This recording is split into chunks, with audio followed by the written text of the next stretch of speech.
हमारी यही मांग है कि जो सादिक जाफरी की 3 महीने पहले शादी हुई थी, उसकी जो बेवा बीवी है, उसके जो बुज़ुर्ग बाप हैं, उसको इंसाफ मिले। साथ में एक रिक्वेस्ट सभी पुलिस अधिकारी से, सभी आला अधिकारी से, महाराष्ट्र सरकार से मैं कर रहा हूँ कि आप सच्चाई जानने की कोशिश करिए। जो एक्चुअल गुनाहगार है उसको पकड़िए और जो बेगुनाह है उसको मदद कीजिए। कुछ बच्चे ऐसे हैं जो मेहनत करते हैं, खून पसीने की कमाई बोले तो पेटी लेके दिन भर धूप में घूम के चश्मा बेच के अपना पेट पालते हैं। उनको भी अगर खबरी से उनकी कोई दुश्मनी हो रही है, उनको भी पुलिस के ज़रिए फंसाया जा रहा है। बहुत से ऐसे लोग हैं जो भिवंडी छोड़ के जाके दूसरे शहर में बसे इसी रीज़न की वजह से। ईरानी विकास समाज संस्था की जानिब से भिवंडी के पीरानी पाड़ा में एक प्रेस कॉन्फ्रेंस का इनेकाद किया गया, जिसके ज़रिए ईरानी समाज के तमाम मसाइल को उजागर किया गया। आप देख रहे हैं न्यूज़ 14 ऑनलाइन मीडिया और मैं हूं सैयद नकी हसन। ठाणे ज़िले के भिवंडी शहर के पीरानी पाड़ा में गुरुवार की रात कथित चोर सादिक कंबर अली जाफरी के मौत के मामले में अखिल भारतीय ईरानी समाज विकास संस्था के कानूनी सलाहकार सादिक हुसैन ने एक प्रेस वार्ता आयोजित कर पुलिस पर कई संगीन आरोप लगाए हैं। सादिक जाफरी के मौत के प्रकरण में उसे पकड़ने गए दोनों पुलिस कांस्टेबल के खिलाफ भारतीय दंड संहिता की धारा 302 के तहत मामला दर्ज करने की मांग करते हुए कहा है कि सादिक जाफरी के परिजनों द्वारा कल इसकी लिखित शिकायत शांतिनगर पुलिस स्टेशन में दर्ज कराई जाएगी और यदि पुलिस ने उनकी शिकायत दर्ज नहीं किया तो मुंबई उच्च न्यायालय में इस बाबत याचिका दायर करके इस मामले की न्यायिक जांच की मांग की जाएगी। पेश है ये रिपोर्ट। ये प्रेस कॉन्फ्रेंस आज की अखिल भारतीय ईरानी समाज विकास संस्था की तरफ से की गई है। मेरा नाम सादिक हुसैन है। मैं इस संस्था में नेशनल लीगल एडवाइज़र के पोस्ट पे हूँ। यहाँ पे जो हमारे बैठे हैं इनका नाम अली रज़ा ईरानी है। ये हमारे संस्था के नेशनल प्रेसिडेंट हैं और मेरे आजू बाजू में जो बैठे हुए हैं ये इस मदरसे के पेश इमाम हैं। और यहाँ पे जो है जैसे परसों यहाँ पे एक घटना हुई है, एक बच्चे की मौत हो गई, उनके जो है वालिद हैं, तो उसी इंसिडेंट के ऊपर आज हम ये प्रेस कॉन्फ्रेंस हमने यहाँ पे आयोजित किया है। इसमें मेन उद्देश्य प्रेस कॉन्फ्रेंस करने का ये है कि सच्चाई लोगों के सामने आए। अब तक जो एक पिक्चर लोगों के सामने गई है वो ये है कि पुलिस ने ये हर जगह स्टेटमेंट दिया है, डीसीपी सर ने हर जगह स्टेटमेंट दिया है कि चोर को पकड़ने गए थे, चोर ने हमला किया और उसमें वो मर गया। बट और डीसीपी का ये कहना है कि जो मरहूम था जिनका इंतकाल हो गया वो खड़कपाड़ा पुलिस स्टेशन से वांटेड था, ऐसा उनका मीडिया में स्टेटमेंट है। अगर वो खड़कपाड़ा पुलिस स्टेशन से वांटेड भी था तो क्या जो शांतिनगर पुलिस स्टेशन से जो 2 कांस्टेबल डिटेक्शन के 2 कांस्टेबल आए थे उनके साथ में क्या खड़कपाड़ा पुलिस स्टेशन थी? अगर थी तो क्या वो 41 सेक्शन 41I जो सीआरपीसी का बोलता है, जो रिक्वेस्ट लेके वहाँ से आती है, पुलिस मदद लेके आती है लोकल पुलिस स्टेशन की, वो कुछ भी यहाँ पे हुआ नहीं। सरासर यहाँ पे जो है गुंडागर्दी का राज चला है। इसके अलावा ईरानी समाज को लेके जो पुलिस ने मीडिया में और हर जगह एक फैला के रखी है कि चोर चोर चोर चोर, एक्चुअल अगर रैकेट देखी जाए तो एक खबरी और पुलिस की रैकेट है और यहाँ पे जो चोर है वो खुद खबरी है। ऐसे अगर आपको कई सारे एग्जाम्पल चाहिए विद एफआईआर का, मैं आपको डेट के टाइमिंग और कोर्ट के कुछ डॉक्यूमेंट है, ये भी मैं आप लोगों के सामने रख सकता हूँ। और इसके अलावा बाकी मीडिया साथियों से एक ही दरख्वास्त करता हूँ कि जो ईरानी समाज को लेके हर जगह एक चीज़ चलाई गई है कि ईरानी बोले तो चोर, जिसकी वजह से अगर हम कहीं पे कुछ मदद मांगने के लिए भी जा रहे हैं इसकी वजह से हमको बहुत कठिनाइयाँ होनी पड़ती है, काफ़ी एक्सप्लेनेशन हमको देना पड़ता है। और साथ में मैं इस प्रेस कॉन्फ्रेंस के माध्यम से हमारी संस्था के बिहाफ से और हमारे जो शिया कम्युनिटी के मौलाना हैं, इस मदरसे के जो मौलाना हैं, उनके माध्यम से मैं इस प्रेस कॉन्फ्रेंस के थ्रू पुलिस डिपार्टमेंट से और महाराष्ट्र गवर्नमेंट से एक वो रिक्वेस्ट कर रहा हूँ कि आपने खबरी के बोलने पे बहुत पकड़म पकड़ी कर ली, आप हमारे साथ मिलिए, एक हम बढ़ाते हैं अपने तरफ से और कुछ समाज की सुधार के लिए हम काम करते हैं ताकि आने वाले मुस्तकबिल में जो एक इमेज बन गया है कि ईरानी बोले तो चोर, ये इमेज बदल जाए। और दूसरी चीज़, जो चोर बोल के हर जगह फेमस किया गया है, एक्चुअल में अगर आप देखने जाएं तो हमारी कम्युनिटी में जज भी है, हमारी कम्युनिटी में डॉक्टर भी है, हमारी कम्युनिटी के अंदर जो है काफ़ी सारे स्टूडेंट्स हैं जो लॉ की पढ़ाई कर रहे हैं, फाइनल ईयर में है। और देखने जाए तो हमारी कम्युनिटी के बंदों ने इंडिया को यूनिवर्सल लेवल पर रिप्रेजेंट किया है। एक बंदा भोपाल से जो एथलीट है, फ़िलहाल बीइंग ह्यूमन इंडिया का स्पॉन्सर्ड एथलीट है वो।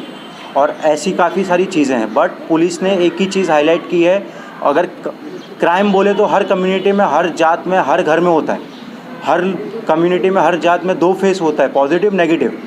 बट यहाँ पे कुछ अगर कम्युनिटी के तत्व लोग अगर क्राइम कर रहे हैं तो उसमें पूरी कम्युनिटी को बदनाम किया जा रहा है। दूसरी चीज़ ये कि जो बेगुनाह बच्चे बेगुनाह बच्चे हैं, पढ़ाई कर रहे हैं, अपनी मेहनत से कमा रहे हैं, एक खबरी के बोलने पे खबरी की दुश्मनी निकालने के लिए पुलिस उन बच्चों को जेल में डाल के उनका करियर ख़राब कर रही है। तो मैं थाना पुलिस कमिश्नर जयजीत सिंह, महाराष्ट्र के डीजीपी संजय पांडे और महाराष्ट्र गवर्नमेंट के होम गृह सचिव और होम मिनिस्टर दिलीप वलसे पाटिल से रिक्वेस्ट करूंगा कि इस चीज़ को रोकें और कम्युनिटी के जो नौजवान बच्चे हैं उनके मुस्तकबिल को ख़राब करना बंद करें।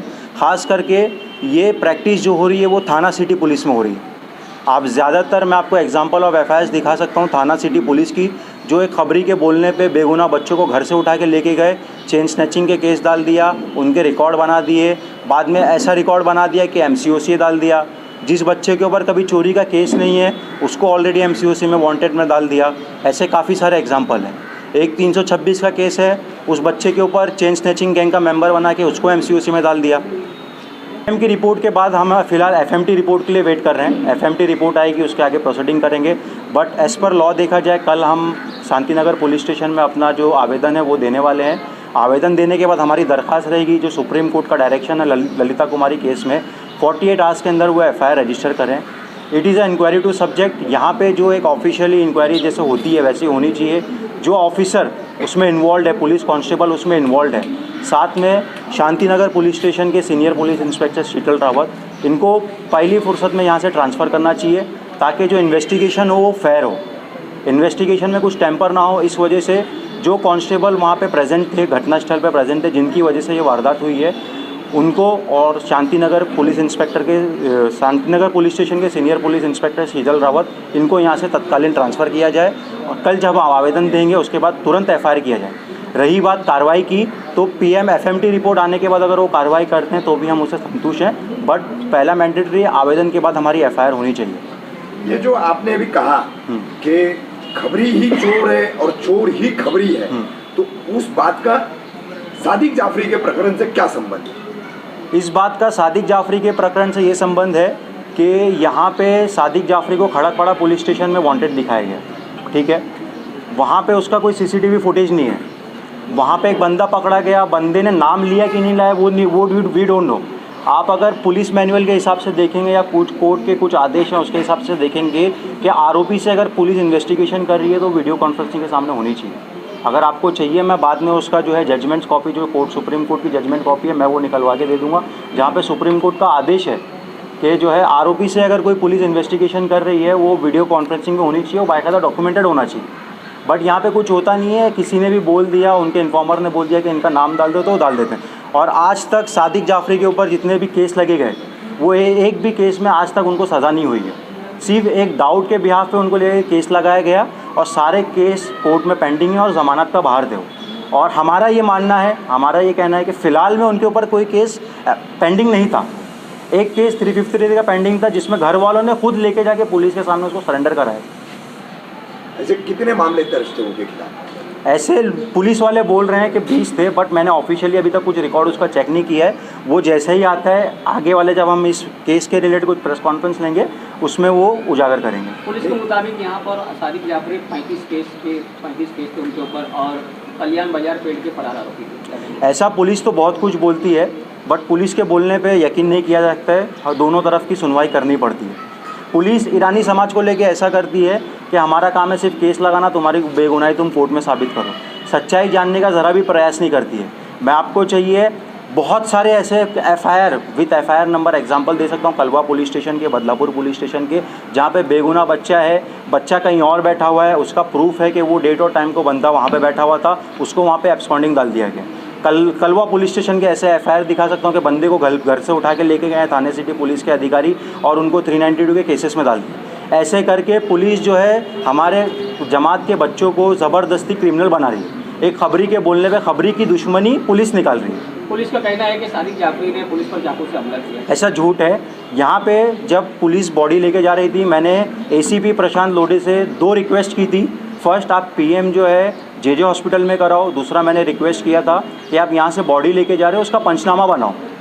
सर आपने जे का ही क्यों डिमांड रखा था यहाँ पे? आप जे मेरे को जो है थाना सिटी पे, थाना डिस्ट्रिक्ट पे भरोसा नहीं है। यहाँ पे जो है काफ़ी सुपारी का काम होता है, इस वजह से मुंबई में काफ़ी लॉ एंड ऑर्डर के हिसाब से काम होता है, इस वजह से मैंने मुंबई का प्रेफरेंस दिया। क्या आप भी इसी समुदाय से ताल्लुक रखते हैं? जी, मैं इसी समुदाय से ताल्लुक़ आपकी रखता हूँ। क्वालिफिकेशन क्या है? मैं फ़िलहाल BLLB 3rd ईयर का स्टूडेंट हूँ। आज जो आप आवाज़ उठा रहे हैं कि ईरानी समाज को इस तरीके का लफ्ज़ न दिया जाए, ये आवाज़ पहले क्यों नहीं थी? ये एक्चुअली मैं आपको बताना चाहूँ, पहले मेरे पास इस चीज़ का सबूत नहीं था। मैं इस फेज़ से गुज़र चुका हूँ। इस फेज़ से गुजरने, मेरा लॉ में एडमिशन लेने का उद्देश्य ये था कि खबरी और पुलिस ने मिल के मुझे, मेरे घर वालों को बहुत टॉर्चर किया, बहुत परेशान किया। हमारे घर पे रात में हम बिज़नेस कर रहे हैं, हम जॉब कर रहे हैं। मैंने खुद कई साल BPO में जॉब करता हूँ। मैं आज भी पढ़ाई भी कर रहा हूँ, मैं जॉब भी कर रहा हूँ और साथ में लोगों की मदद करने का भी काम कर रहा हूँ। बट रात में हमारे घर पे 200-200, 300-300 पुलिस घुस जा रही है। हम घर पे बैठे हुए, मेरे डैडी घर में अलग हैं, पुलिस उनको उठा के लेके जा रही है। फिर बाद में उनका अता पता ट्रेस करने के लिए हमको जद्दोजहद करनी पड़ रही है। फिर वहाँ पे जब पता चल गया कि कौन से पुलिस स्टेशन में है, तो वहाँ पे पुलिस छानबीन नहीं कर रही है, हमको अपनी बेगुनाही का सबूत देना पड़ रहा है। तो इन शॉर्ट ये हो गया कि हमको एक विक्टिमाइज बनाया जा रहा है कि अगर तुम्हारे पास सबूत नहीं है, अगर फॉर एग्जांपल मैं अपना टाइम एंड मोशन अगर कैप्चर नहीं करूँ, फला टाइम पे अगर मैं कहाँ पे था उस टाइम पे अगर कहीं पे कुछ क्राइम हो रहा है, अगर मेरे पास अपना टाइम एंड मोशन का रिकॉर्ड नहीं है, तो वहाँ पे पुलिस मुझे केस में डाल देगी, बोल देगी तुम तुम्हारी बेगुनाही कोर्ट में साबित करो। ये कहाँ का इंसाफ है? आखिर पुलिस केवल ईरानी को ही क्यों टारगेट करती है, क्या वजह है? ये ईरानी को टारगेट करने का मेन रीज़न है, देखो पुलिस का काम है कि अगर इन्फॉर्मर उनको इन्फॉर्मेशन दे रहा है, मैं ये नहीं बोल रहा हूँ कि सारे इन्फॉर्मर उनको गलत इन्फॉर्मेशन देते हैं, कुछ हैं जो सही इन्फॉर्मेशन भी देते हैं, बट कुछ हैं जो सुपारी वाला काम करते हैं। तो ऐसे इन्फॉर्मर से पुलिस बचे और कुछ भी इन्फॉर्मेशन मिल रही है, कुछ भी कार्रवाई करने से पहले उसको वेरीफाई किया जाए, सारे ऑथेंटिकेट एंगल से वेरीफाई किया जाए। अभी फॉर एग्जांपल मैं बदलापुर पुलिस स्टेशन का एक मैटर आपको बताना चाहूँगा, जहाँ पे किसी का नाम नहीं लेना चाहूँगा, उस बंदे को वांटेड डाला गया। वहाँ पे जब मैं ऑफिसर से बात कर रहा था, वो इस सेइंग में कि ऐसा मुझे तो पता नहीं है आप कौन है, सामने वाले का नाम मैंने बताया तो सामने वाले को पुलिस पहचानने से इनकार कर रहा है। बट बाद में वो मुझे बोल रहे हैं कि हम किसी के बोलने पे किसी का नाम एब्सकॉन्डिंग नहीं डालते हैं। कोर्ट से सर्टिफाइड कॉपी जब हमने FIR निकलवाई उस केस के रिलेटेड, तो वहाँ पे उस बंदे का नाम एब्सकॉन्डिंग है। और उसी बंदे के रिलेटेड हाई कोर्ट में एक एफिडेविट दूसरे पुलिस वाले ने सबमिट किया है कि 10:40 तक इसको मैंने अपने पास रखा था इन्वेस्टिगेशन के पर्पज़ से, और 11 बजे बदलापुर पुलिस स्टेशन में चोरी की घटना हुई और उस घटना में उसको वांटेड डाल दिया। न्यूज़ 14 चैनल को सब्सक्राइब जरूर करें और बेल आइकॉन दबाना ना भूलें।